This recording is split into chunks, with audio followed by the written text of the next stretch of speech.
Hey everyone, welcome to our conversation today. I'm joined by my friend Nicholas Thompson.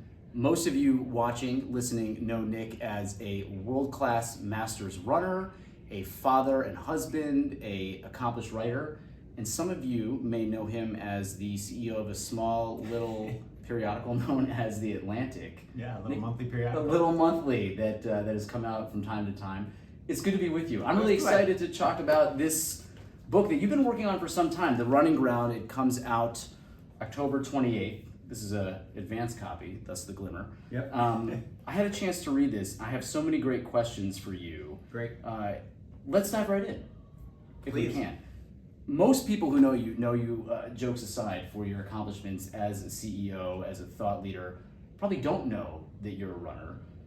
I know you really, though, see this as a book for everyone outside the running community. How so? Well, it is a book about running, but it's not a book about like how to train for your first marathon or how to prevent an injury. It is a book about how running can help you understand complicated things in life.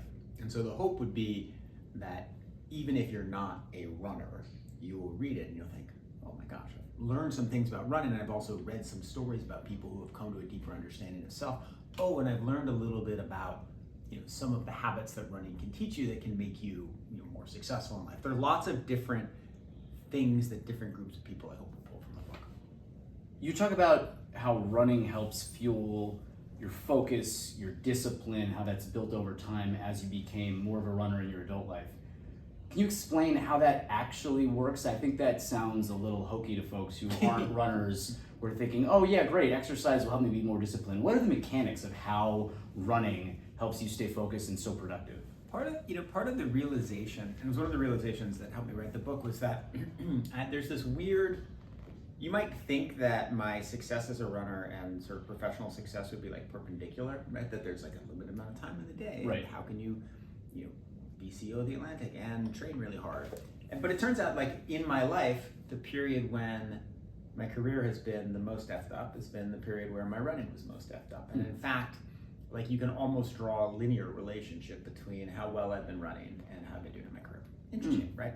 And obviously there's some randomness, but part of it I really believe is that, well, for one, I think discipline is cumulative. I think if you do something that requires focus and discipline early in the day, late in the day, it makes it easier to do the next thing that requires focus and discipline. In fact, when I wake up, I try to do like something hard that I don't want to do because I think it sets a pattern for the rest of the day. I do think that there's a certain kind of stoicism that comes out of running. This like, in order to get better at running, you just have to get out and run. Right. It's not, you can't simulate it. You can't and if you think about it too much, you don't actually end up having time to do it. Or if you worry too much, oh my God, it's a little overcast right now, maybe I'll go run later. You just actually have to just go run right now, right? Sure. And that's a very useful habit. And then, but the other one that's I think super interesting is that you learn when you run how to concentrate.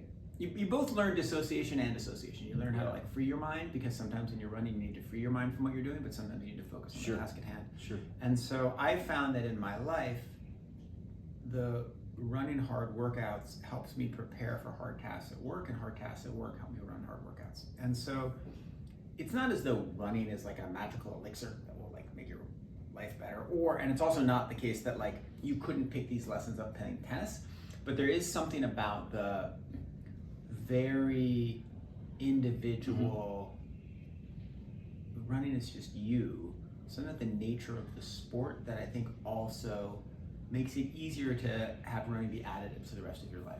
So the cumulative nature of discipline is something you believe is not domain specific. This idea that if you're focused on executing, doing something hard, it sounds like you get up in the morning and just do a couple calculus problems before making breakfast in order just to... Well, breakfast is hard too, right? I mean, there are all kinds of things that require, getting, I don't know, today, just to pick one example, I got up at 6:15, which is kind of when I usually get up, sometimes 6, sometimes 6:15, but I got up, I went through something complicated, which is there was this task that I had to get done. I did the task. Then I went through all the meetings I had to do today, figured out what I was going to do. Then it was 6:50. So then at 6:50, I always start making breakfast for the kids.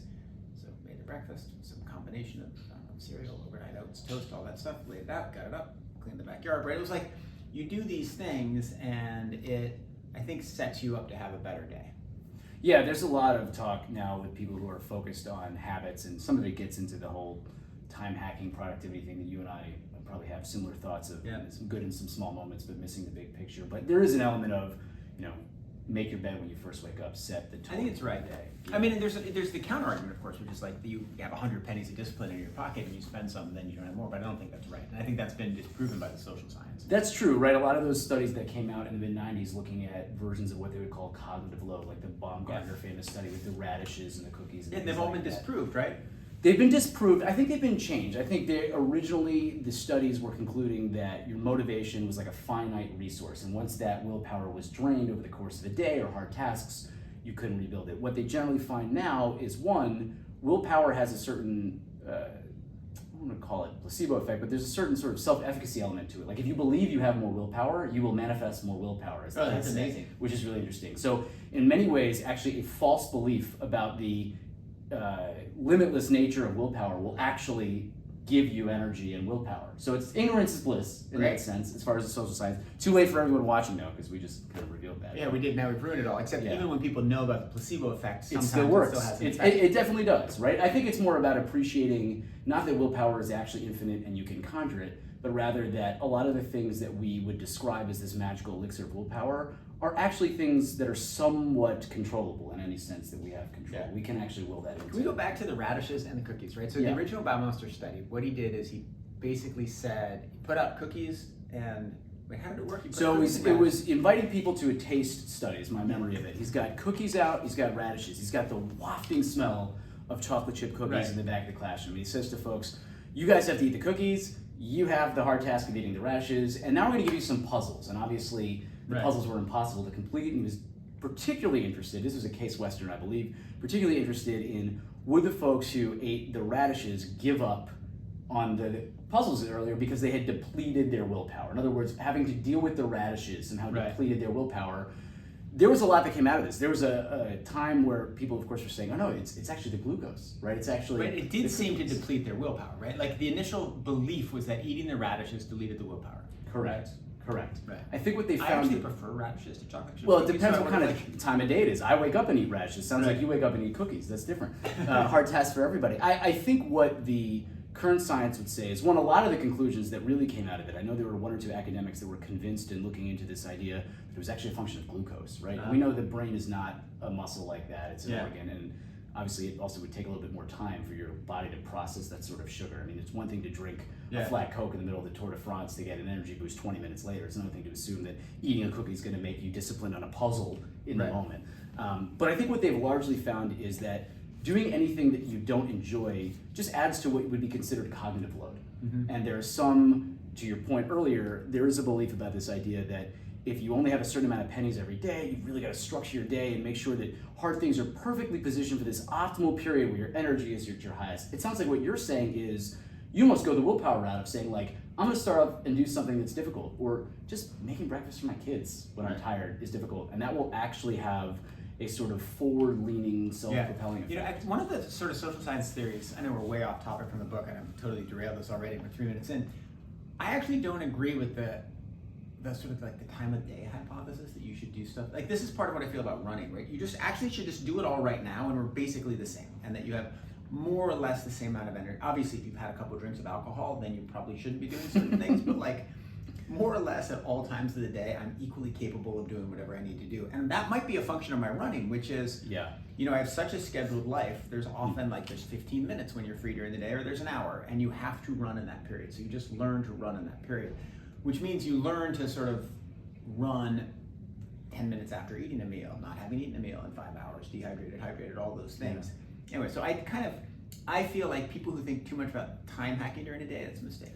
I agree with you in the sense that I think there's a certain stoic nature to appreciating that you probably actually can do things at times that don't seem opportune. Right. And running, it sounds like, has really taught you that, because to your point, you've got certain windows to do this workout before you've got to get on this call.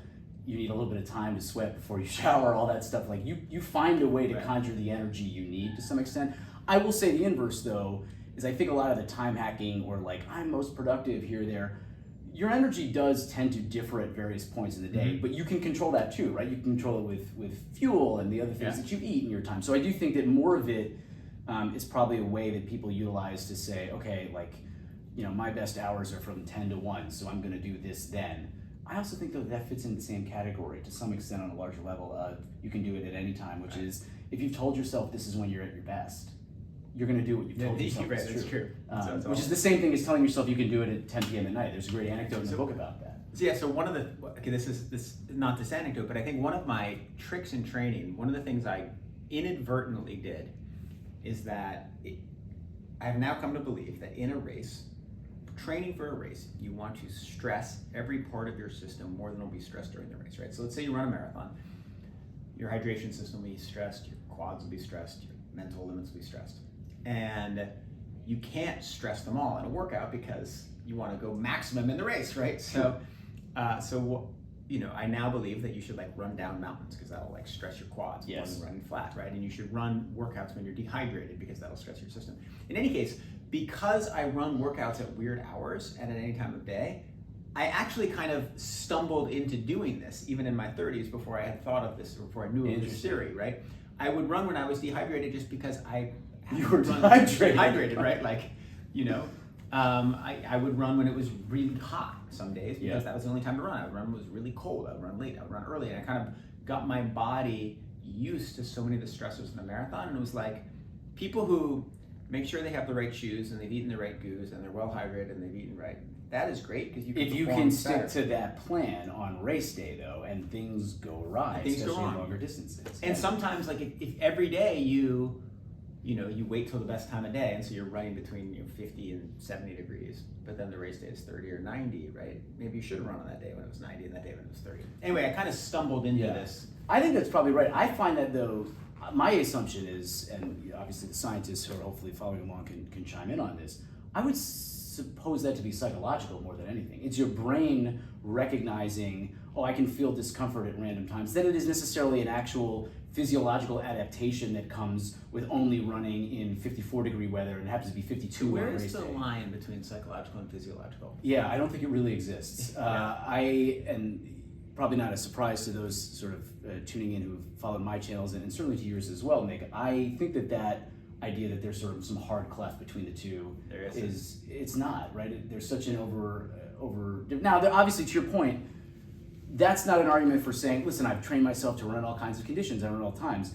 You're not going to be like, you know what would be great for my marathon training? I'm gonna run shit-faced. I'm gonna get drunk and go run. You think that would help? I don't, because you're probably gonna fall and you're probably gonna get hurt. I don't think I would run drunk. I think that I don't do this because I don't drink very much, but I would think that having a couple beers, and I have run after a couple beers, like to catch a subway, or like you've been like, oh shit, I forgot I was going to meet the guys. No, you have to go to a work event. Workout. You have to go to a work event. You haven't run all day, and you have to run that day, and so the work event ends, and you've had a couple. This is the business model for Athletic Brewing. This is this is an ad. If you want to sponsor, by the way, let Nick and I know. We'll get you in there. But like before Athletic Brewing existed, and before there were like ENABs, I would go and I'd go to a work event and I'd have 2 glasses of wine or 2 beers, and then I'd come back to the office, change, and run home, right? And I think that, you know, I don't know it now, but it's probably not the worst kind of training for ultra training. Well, ultra's a bit different because your thesis a moment ago too is this idea that you can't stress everything the way it's going to be stressed on race day. That's also very different. Like you want to stress it more beforehand. If you're running 100 mile, I just had an athlete of mine run her first 100 miler. Lauren, shout out to you. Just ran it this past weekend. Congratulations. Stagecoach, finished first time, mostly blisters. She did great. Awesome. If you're training for 100 mile, it's almost impossible to stress your body unless you're just going to, stay awake, bouncing around for 30 hours or something like that. So how do you think about the difference between? I suppose it probably wouldn't be great to train your body if you're training for the 100-meter dash versus a marathon if you're thinking of having a libation or 2 in between. So there is a physiological difference, but to your point, I think at the core of this is that line between the two is very blurry if you can even make it out. And the deeper I've gotten into running, the blurrier it is, right? And this is like one of the lots of runners have now come to believe. So it begins with Tim Noakes, right? Yep. But the theory that pain is, what's the title of the paper? Pain is a brain mediated. This is the central governor theory. Central governor theory. essentially that like your body is creating pain as a signal because it's worried that you're going out of homeostasis, not because of something. That's right. It's a survival mechanism to say something's off and you're pushing yourself close to some limit that you're not comfortable with. So be aware, be advised. Right? And so that, in order to stress yourself to survive, back to heat training, you do train in the heat because it leads to some physiological adaptations, like maybe it increases your hematocrit or whatever. That's right. But you also train in the heat so that when you're racing in the heat, your brain isn't as scared. That's right, and that's why the post-run saunas are so big right now because somebody's put 3 Scandinavian rats in a lab and found that if you put them in there afterwards, you can find it. No, I think that's right. Wasn't it an Olympic cyclist? It was a 2016 Olympic cyclist who came out of nowhere who had like a PhD in mathematics. Yeah. And she had won the gold medal, and everybody's like, what? And then it turned out she was using the sauna. So then the cyclists start using the sauna, and then it eventually goes to the runners, and then like David Roach starts talking about infrared saunas, right? Yes. And we're all doing saunas. That's right. Yeah. That's right. Very true. Very true. This is unbelievably interesting with respect to, I think, the central thesis of how do you take your book here, which is about you, it's about running, it's about fatherhood, your relationship with your father, his with his, and yours with your kids, which I found, I was in tears at certain points just trying to absorb some of the lessons of that. So there's much more to this than just, here, Nick is a runner, and look how productive he is at work too. You're CEO. Yeah. For CEOs, especially that aren't runners, what should they take from this book? Well, I didn't write the book for there to be lessons, right? Like when I started it, I didn't think there are things from my life that I'd like to tell the world about. I started because I thought it was an interesting story. And the parts of the story that interested me at the beginning, the first there was the question, which was kind of the initial motivating question, which is, how did I work so hard at running from the ages of like 30 to 43 and not improve? And then from the ages of 43 to 45, like improve phenomenally. Like what exactly happened, right? I ran 2:43 marathon at age 30 and more or less ran about a zillion 2:43 marathons and then went down to 2:29. That was like an interesting question. Nike happened. Let's talk about that in a bit. But Definitely Nike happened, but there's way more than that. So that's part of it. And then that also then led me to a question. It wasn't a coincidence, I don't think, that my father had died right before I took this leap. And so it led me to the question of what my father's influence on my life had been and my struggle to understand the ways in which I tried to be like him and the ways I tried not to be like him. And then the research led me into a story about my grandfather. And my father's life is, unquestionably interesting, right? It is a very good story. It is a very interesting story. It is objectively interesting. It's objectively, there's no one to whom I can tell the story of my father and they're not like, what? Sure. So when I began the book, I was motivated by these questions of like, what had made me faster? Which then led me to the question of what can running reveal about our lives in profound ways, and then the story of my father. So that was how I got into the project. When it comes to what you've found so far, you've sent this to a variety of people to read. Some of them are runners, some of them are non-runners. What, if anything, is the difference in the feedback you've got from the runners versus non-runners who've read the book? I got a wonderful note. I sent it to my father's high school roommate. And he wrote me back, and I got an email last night. I sent him a galley, and he was like, I never thought there was so much I could learn about running. Now I think I'm done, right? And I think the runners, they're getting into something they understand. They're learning a little bit. They're advancing their knowledge. Maybe they know more about the central governor's theory. Maybe they thought a little bit more about aging. And the non-runners are like, whoa, this sport's actually pretty interesting, right? Like, huh. And so the non-runners are starting to take the lessons from running about, like what we're just talking about, pain, right? Sure. To what degree is pain psychological, what degree is physiological? And they're taking that and applying it to the rest of their life. So that's the biggest difference. Yeah, the runners are curious about your journey as a runner, perhaps a bit more. The non-runners are thinking, oh my gosh, there's a lot that actually applies to the way I've already been thinking about things, and running kind of unlocks that in some ways. That's interesting. I want to double click on the question that you posed before about the difference, or the line, if there is one, between the physical and the psychological. And at one point, is a similar question. At one point in the book, you talk about, you have this conversation about this idea of there is a talent to being able to improve and stick with the process and get better. And you pose the question to the reader of like, is that talent, right, actually any different than the innate talent of being born with a high VO2 max that obviously helps you process oxygen for the non-runners? So Do you have an answer to that question? Do you think it's I think fundamentally it is the same? talent. You think it is talent? I think it's fundamentally the same. I Yeah. think that so a lot of times in running, you'll watch and like everybody will show up and you'll all go and you'll run in the first race of the year, and then somebody will win and somebody will come in last, and like it seems like the person who wins, like they probably have the most talent, they have the highest VO2 max, they have the highest capability, and then everybody will do the same workouts, and then at the end of the year it'll be a different group. And, Yep. And for me, I was in that second category, and the people who get better, they kind of get more status because they're thought of as the people who trained hard, right? They wanted it more. They wanted worked it more. harder. They weren't just born with it. Right? Yeah. But then you look at the studies, and David Epstein has written so wonderfully about this, and you look at, studies of twins, and you look at how much people improve over time, and it appears as though like your genes matter more for your improvement than anything else. And so I always thought of myself, I also thought about this a lot when watching I have a kid, my middle son, who when he starts running gets faster just so quickly, right? Interesting. And like the beginning of the soccer season, he's one of the slowest kids, and then he starts training, he becomes one of the fastest kids, right?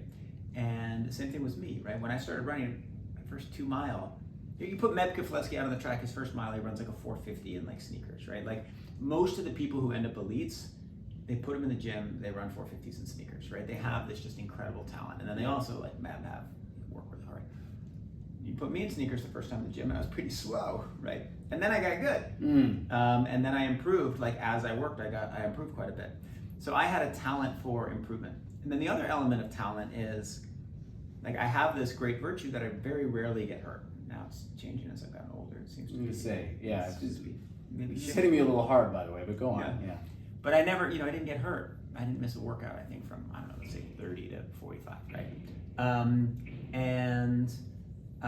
That's also kind of a talent. Certainly recuperability, or that's not really a word, but your ability to recover is close enough for the Atlantic. Sorry, too easy. Too easy, folks. You should subscribe, by the way, if you're not currently a subscriber. That ability, right, the best availability is a common heuristic in professional sports. Like you can't be out there, that's huge. But there's a difference, I think, between what you're saying, which is on one level, it's almost that there is a talent that is sort of an innate genetic talent that is your physical ability to adapt and utilize the training and improve. And you and I are both track and field fans as well. That's how you and I first met years ago, chatting about track and field, right? Track and field athletes, one of the things that the pro athletes that I know, I always find this fascinating when I talk to them, is if they're out of shape or they're out of season or they're just retired, I'll be like, hey, do you think you'd go out and run a 4-minute mile right now? And they'll be like, no, but give me 3 weeks. Right. And it's like, I just need to do like a couple of 800 repeats one day and some 200-meter flies, and I'm good. It's like, wait a minute, you can just ramp up that quickly. So there is a physiological talent that's born, which is VO2 max. And the best runners in the world will have a natural VO2 max of between, 75, 85 typically or so for middle distance runners, maybe a bit higher, maybe a bit lower. Then you have this other ability, which is this ability to sort of like utilize your training really quickly and upwardly. It sounds like your middle son is like that.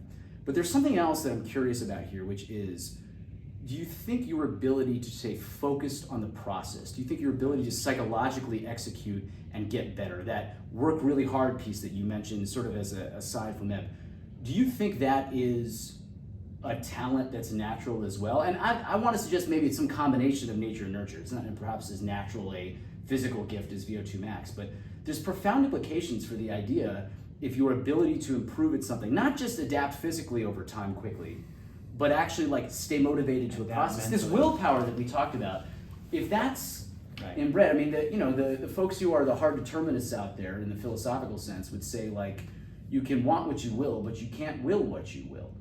Right. So is willpower a talent too? And if you're not born with it, you can't fake it? Well, a couple hypotheses. One would be willpower. You actually are born with a certain kind of willpower. Like there's some genetic component to willpower. And there's the second argument would be, well, maybe you're not born with it, but there's a genetic component to how much willpower you develop. I feel like it's mostly cultural in nature. Like maybe this is one where it's, you pick up habits, you learn things. It's not biologically determined. Here. Yeah. But with everything there, like, think about kids with ADHD, like of course it's much harder like that. There's a genetic component to your ability to stay focused. So clearly to some degree what makes you able to focus is genetically determined. But I think I would say it's probably The genetic components are probably less than the genetic components of running fast. But So there's more room for nurture there. I think there's more room for nurture when it comes to willpower. I want to. I also think that like in running, you can't become an elite runner with like most physiologies, right? Like Correct. most people, like you cannot become an elite distance runner, right? You're too big, your stride is off, your right leg is longer than your left. You have all these physiological imperfections.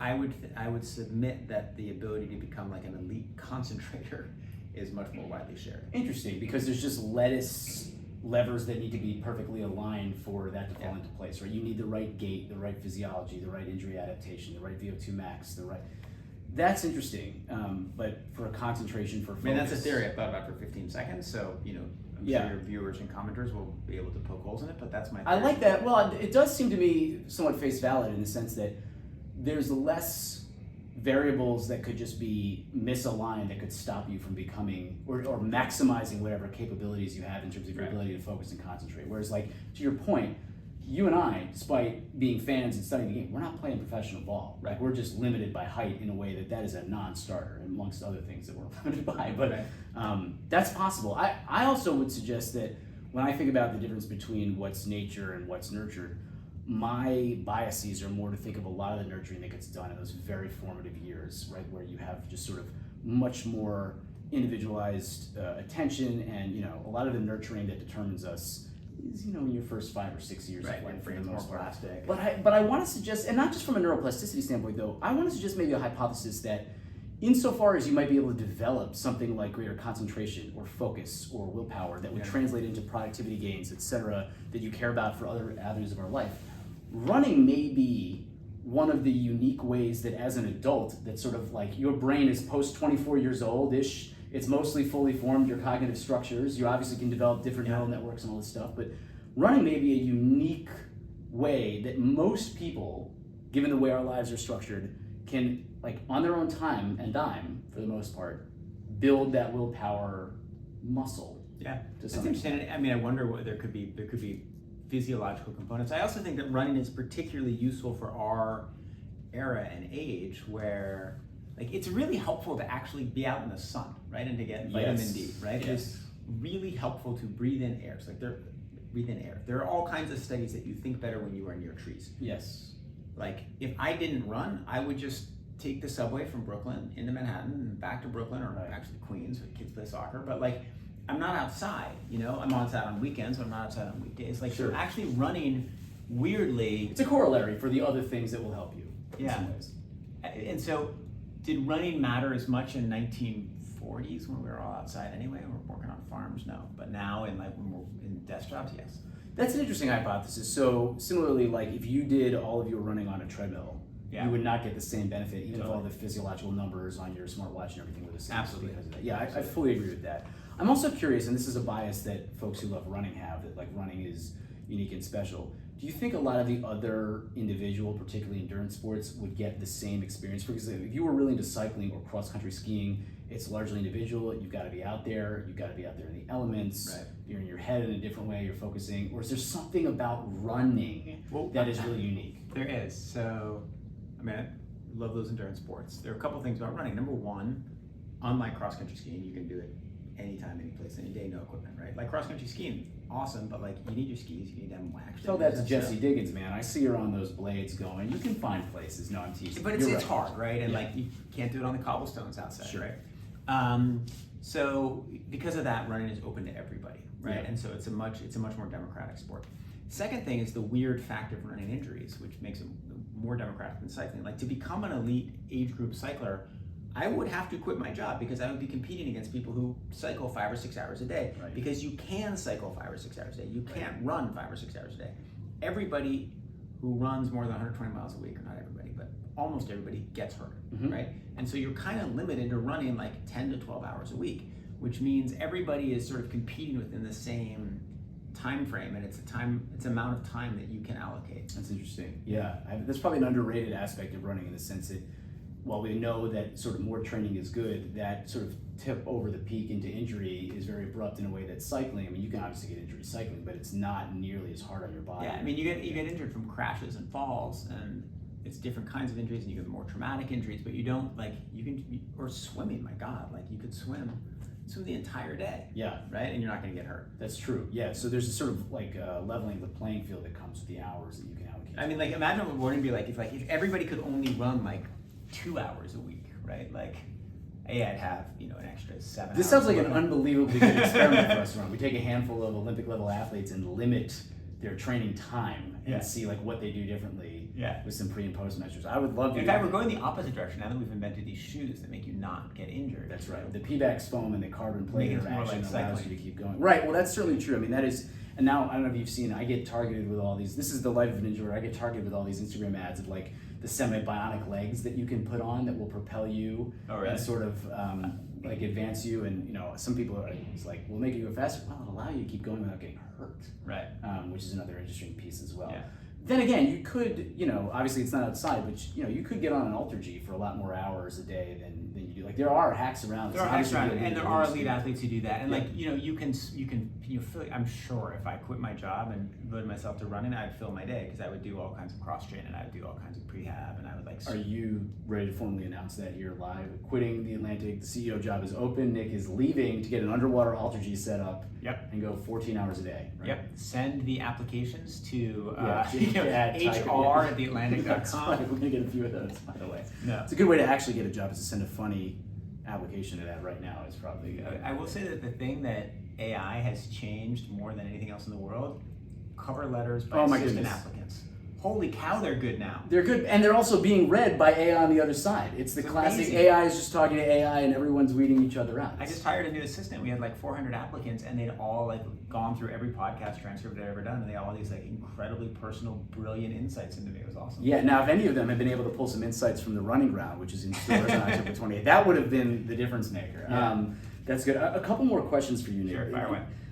Really love this book. So, this book is obviously about running. It's about running's impact on life. The overlap between the two for you. I mentioned earlier, it's about fatherhood. Your father, Scott, is incredibly, objectively interesting life. Yeah. Really psychologically troubled, but the two of you have this really interesting, I would say there's a certain lovingness that really comes out, but he put you through a lot. As a son. He put a lot of people through a lot. He put himself through a lot. You think about that with respect to, and you talk about this in the book, about how that makes you think about how you want to be a father, as you sort of opining on the topic as it relates to running and seeing your kids get into sports, and are you pushing them, are you not, how are you fitting this in? I think there's a lot of people who follow you and see you, jokes aside, just doing an incredible job with The Atlantic. It has become sort of so incredibly authoritative in the voice that it has. It's become a profitable organization in so many ways. You've really found an incredible niche there. You're constantly jet setting all over the world to give really interesting talks about AI and the future of tech. And I know you, not extremely well on a personal level, but I know you to be a really devoted, caring father. You're an incredibly good, you don't take more than 40 hours to respond to even the silliest of my track and field videos. I think there's a certain, and this is obviously related to running, but I think one of the things that I think a lot of folks who follow you probably admire you is your ability to seemingly juggle a lot of things that are important to you, that you're passionate about in a balanced, high-level way. How do you advise others who are looking to get that balance? One thing to balance a lot of things and do them all poorly, right? Or to balance things by not letting a couple things fall off the cliff while you excel at a few. I think that you have a unique set of talents for picking a few different spots but excelling in all of them. That's pretty remarkable. How would you advise someone who wanted to say, okay, I want to take my life as a father and my life as a husband and all these different roles we all play and do them all at a greater level of excellence? I don't know, and there are all kinds of shortcomings in the way I do all these things. Every day I go and I have like a list of the things that are most important to me, and like at the top it says like be a great father for the 3 boys, right? And then it's like be a great CEO of the Atlantic, right? Like, and I have like lists of like these are the things that matter the most. You hear that, investors? Atlantic not as important as children, so just think about that come next contract. But also trying to one of the things that I am good at is bringing the things together, right? So. I got my son to come to the Atlanta Festival, right? Like it's a good way to be a father and to like get him engaged in the Atlantic. I don't know, last night, I'm often like, I'm multitasking in a way. Like last night I had this I had to prep. I have to interview someone on my podcast that's kind of complicated, and I really wanted to do it last night. And my middle son comes in and says, "Hey, Dad, you want to watch the Pursuit of Happiness, the Will Smith film?" Yeah, and sure. It was like 9:00, and I was like, "Obviously, I shouldn't do this," but I was like, "Obviously, I should," because like your son asks you to watch like a fatherhood movie, you go watch it. So go watch it. Right. And then while I'm doing it, I do like all my rehab exercises that I need to do for my legs. And, Yeah. And then we end up having a nice conversation afterwards. And so maybe I am unprepared for the interview this afternoon, but it was like a good way of combining multiple things and doing something really important. I don't know. I don't really know the answer to that. I just try to like spend time efficiently and like spend as much time with my kids as possible. It does sound to me, though, that you're pretty clear about your priorities in a very stated way. Oh yeah, totally.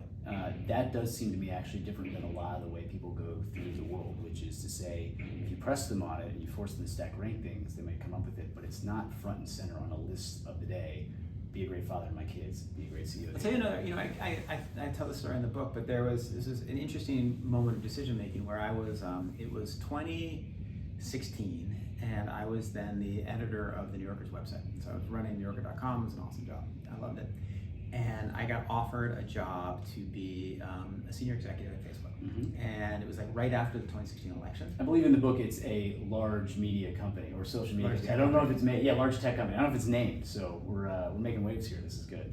Yes, it was a large tech company, and it was right after the 2016 election. And so this particular company was looking for people who had thought about algorithms, and it was an amazing job. It was really good people. And simultaneously but independently, I was offered a job as the editor-in-chief of Wired, right? And like, the Wired didn't know that there was this job at the other tech company didn't know about Wired. And so I have to make this decision very quickly.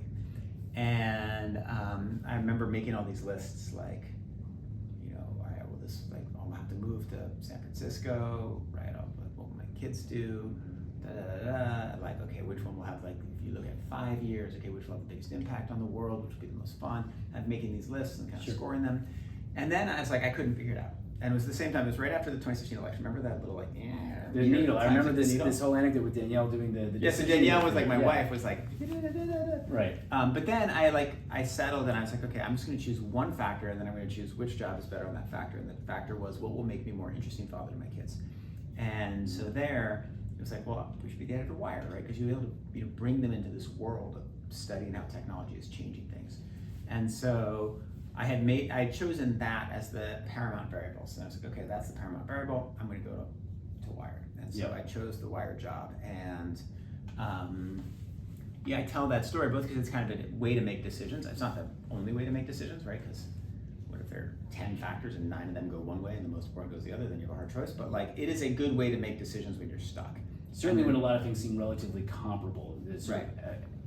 Pick out a paramount variable and say everything cascades from here. Right.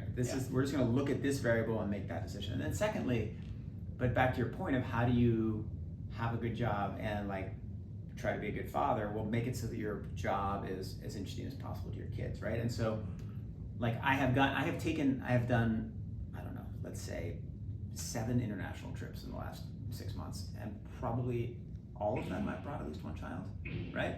Because like they enjoy it and they get to go with me and we go to conferences and we meet people and we see things, right? And that wouldn't be the case if I was like inspecting chemical facilities, right? Not that there's anything against inspecting chemical facilities, but like having the option of creating a job where you can bring your children into it and they'll learn from it and you get to spend extra time with them while doing your job allows you to get 2 things done at the same time. It's pretty neat. It's a pretty incredible little story there that's in there, which is pretty cool. I love that little anecdote. A couple other rapid fire things that you mentioned in the book. So first Actually, sorry, I'll go back. Okay. My dad, crazy, like wonderful guy, just brief synopsis, like troubled background, busts his way out, prominence, gonna be president, blows it up, ends up kind of running a brothel in Southeast Asia, messy life. I learned that thing from him about bringing your kid, because he used to bring me to go, like he was also a scholar of Southeast Asian politics, and he would go and he would bring me to, meet with senators and leaders, and like he'd have me just sitting there listening, and he would like, I remember him telling me like, isn't this great to do? You know, one of the things you realize like these people who are very famous, they're not that, you know, they're not that smart. They're not right? that Like, great. Yeah. They're interesting, they're smart, but they're not like, it's not a whole different world, right? Like they're just people, and fortune and happenstance and the way things work now, happen to be the king, right? Or they were born and now they're the king, right? Or they happen to, like, for whatever reason, they got elected to the Senate, but like 1,000 people could have been elected to the Senate. There's very rarely are there folks in those positions who are truly paradigmatically different in their abilities. Right, like who was the person after George Clooney in that first casting call, right? Maybe that person becomes George Clooney. Like the world just works in weird ways. And I remember my father teaching me that, in addition to like bringing me to these like wonderful places. So you picked that up from him. Totally picked that up from him. I couldn't pick that. Both of my parents were clinical psychologists, so they were not allowed to bring me into the office. Patient confidentiality. Yeah, but they probably knew a lot to like help you through your complexity. That might explain a lot of what goes on in the back of my mind. That's for sure. It certainly does. I want to actually touch on that as one of two last rapid fire questions. The second one is more of a fun one. This is a serious one, which is you talk about in the book how in many ways the way your father raised you. At one point, you use the fact that like you weren't that emotionally expressive. You talk about this car ride you were on when he was sort of coming out to you, and it was kind of unclear and how do you do it. And you also talk about your mother in these such glowing, nurturing terms. For someone who is self-described as not that sort of emotionally conversant as a kid, my experience in knowing you in the last however many years, decade or whatnot, is that's not the case at all. What changed? And maybe Danielle and others would disagree, that's fair, but what do you think changed in you becoming more emotionally intelligent with respect to self-awareness and your comfort with self-disclosure and things like that? Well, I've definitely become more comfortable with self-disclosure, as evidenced by the fact that I've just written this book. There's this scene, right? My father is coming out to me. I'm 13 years old. I'm like looking at you because you've read the book more recently. Maybe 10. I don't know. I wasn't there, but it's a good book. You should read it. Yeah. No, I think it was like 13. And I just didn't. I don't know. It's hard. I can picture the car ride. I can remember the day, and he couldn't quite say it. Sort of talking around it a little bit. I've got this roommate. I don't. Yeah, I found my diary entries. I had this like little black diary I kept that year, and I found it in in the attic, and so I remember the day, and I would look through the diary entries. I was like, what? And my dad had a roommate who was gay, and my dad didn't like that the roommate had said he was straight. Right, he was sort of putting on a false, and he said, something about like, I don't like that he goes out and pretends to date women or something like this. It makes me sad. I mean, there's definitely a preferable to the way my sister learned about it, which is opening the door. But I couldn't, I just didn't ask him. In part, maybe I was just scared of homosexuality. I didn't quite know what it was. Sure. Like, when you're 13, do you really, in the 80s, do you understand that? Back to your question, I think that as you become a parent, you have to as you get married, you become a parent, you have to learn how to have these conversations, be more open about having these conversations. You have to have the conversations with yourself. I mean, that's something I see you doing now as a friend of yours, at least in our little correspondence here and there. There's a self-reflectiveness that's not indicative of someone who describes yourself as a child the way you do in the book. Right. I was more closed off as a kid. I was able to handle those conversations. Do you think running had it's easy for us to say in retrospect, a big impact on your ability to make that transformation, or is there something else? It was just time. No, I think it was probably just time. Okay. I mean, because I'm not, now that you say this, I'm thinking back. I was like, I can't remember any of my particular breakups in high school. I obviously broke up all the time because I dated people and then ended. That's better than me. Nobody would date me in high school. I didn't have to worry about that. But they mostly just sort of dissolved, right? Because we wouldn't head towards the conversation, which just kind of end. Right, and that was sort of an emotional weakness. This is early ghosting, by the way. This happens all the time in the digital world now. Yeah. Yeah, but it didn't happen back in the '90s, except to me. Anyway, I think it was a sign of my inability to have those complicated conversations. I don't know. That's pretty. I feel like back in middle school, most people broke up because their friends told everybody they were broken up, and they were like, "I guess we're broken up." Right. I guess that's kind of how it happened. Probably though through senior year in college. But anyway, fair enough. Yeah, fair enough. You mentioned a quick anecdote in the book about getting kidnapped in Morocco. I did mention I didn't put a lot of it. Yeah, there was just a quick aside, and I was like, hang on, circle, question mark. So this is one of the so this actually gets at one of the complicated things in the book, which is, it is a story of my life, but it is a story of my life and running, right? And so I actually had to be really methodical about taking everything out that didn't directly connect to running. But you had to keep that in. That's a cool anecdote. Right, but like initially there's like a couple paragraphs about it, right? So give us the paragraphs now. What happened? Give us the kidnapping and the So robbery. I was 22 years old, and I just graduated. It was January. I just graduated from college in June. I just had not figured out what I was going to do. I traveled to Tangier. I go through Europe, I come down south of Spain, go to Tangier, and I'm in the train station with a friend of mine. And the friend and I are going to like travel Africa together, and we're going to meet a couple other friends in Casablanca. And I brought my guitar.